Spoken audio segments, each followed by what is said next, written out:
सभी बहनों को राम राम। मैं आपको आज एक सोहर गीत सुनाने जा रही हूँ। आपको सोहर गीत कैसे लगता है कमेंट करके बताइए और मेरे चैनल को सब्सक्राइब करिए, वीडियो को लाइक करिए और ज़्यादा से ज़्यादा शेयर करिए। भंगिया के अमली सदासी भंगिया भंगिया करें भंगिया भंगिया करें हो गौरा भंगिया पीसत सानी छनत जियरा व्याकुल छनत जियरा व्याकुल हो गौरा भंगिया पीसत सानी छनत जियरा व्याकुल छनत जियरा व्याकुल हो। लैली है डी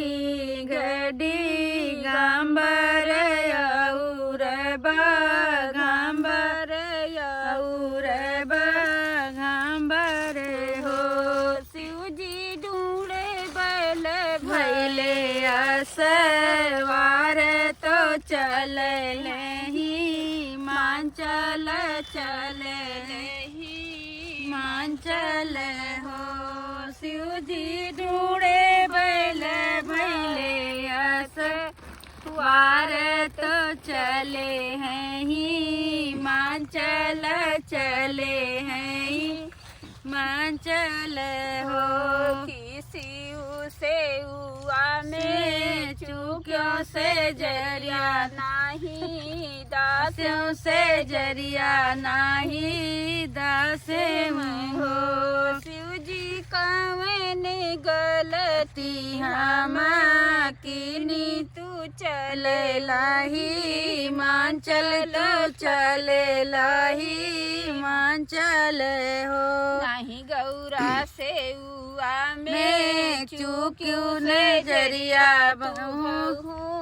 दासियों से जरिया भला दासी हो गौरा भंगिया पीसत सानी छनत जियरा व्याकुल छनत जियरा व्याकुल हो गौरा भंगिया पीसत सानी छनत जियरा व्याकुल छनत जियरा व्याकुल हो।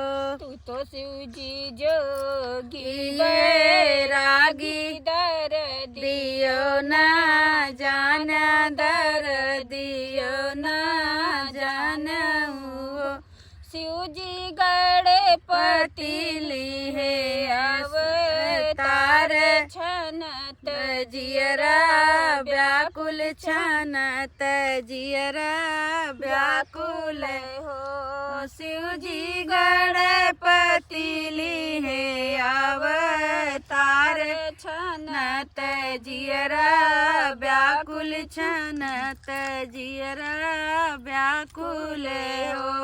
धई दी है डी गांबर याऊर गांबर याऊर गांबर हो गौरा जाऊँ ने भोजन वाके साधे कहाऊ रुचि आपन कहाऊ रुचि आपन हो गौरा जावन भोजन वाके साध कहाऊ रुचि आपन कहाऊ रुचि आपन हो सकल पदार्थ मोरे घर एक ना मन भावे कहूना मन भावे हो शिवजी खाड़े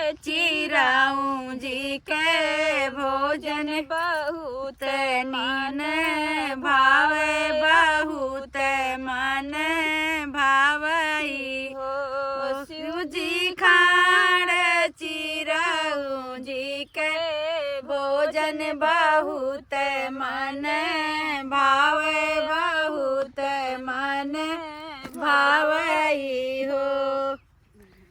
ऐसे ही गाने भजन कीर्तन सुनना है तो मेरे चैनल को सब्सक्राइब करें और बेल आइकन को प्रेस करना ना भूलें। धन्यवाद।